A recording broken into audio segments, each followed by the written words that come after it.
চলে এলাম তোমাদের সঙ্গে নতুন আর একটা লাঞ্চ থালি শেয়ার করতে। আজকের লাঞ্চ মেনুতে প্রথমেই যেটা ছিল সেটা হলো গরম গরম ভাত আর পেঁয়াজকালি ভাজা। এইটা দিয়ে খাওয়া শেষ করতে করতেই মা দিয়ে দিয়েছিল সজনে ফুল ভাজা। এই সময় নাকি সজনে ফুল খাওয়াটা ভীষণ উপকারী আর আমার খেতেও খুব ভালো লাগে, তো সেটা দিয়েই খাচ্ছিলাম। এটা না বড়ি আর আলু দিয়ে ভেজেছিল, খুব ভাল লাগছিল খেতে। এতদূর অবধি তো ঠিকঠাকই চলছিল, কিন্তু তারপর হঠাৎ করেই চোখে পড়ল টেবিলের ওপর রয়েছে মাছ ভাজা। আর আমি এতটাই মাছ ভাজা পাগল যে কি বলবো, ভাবলাম যতই মাছের ঝোল থাকুক না কেন একটু মাছ ভাজা দিয়ে আগে ভাতটা খেয়েই ফেলি। মানে খুব কম পরিমাণেই খেয়েছিলাম, ওই এক গাল মতোই, কিন্তু খেতে আমাকে হবেই আর কি, এরম ব্যাপার।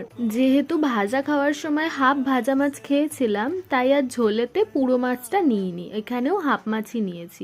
এটা ছিল আলু বড়ি আর কাঁচকলা দিয়ে করা একটা পাতলা করে মাছের ঝোল, সেটা দিয়েও ভাতটা ভালো করে খেয়ে নিলাম। এত দূর অবধি খাওয়া কমপ্লিট করতে করতেই আমার পেট কিন্তু পুরো ভরে গেছিল। কিন্তু মাংসের লোভ কি আর ছাড়া যায়?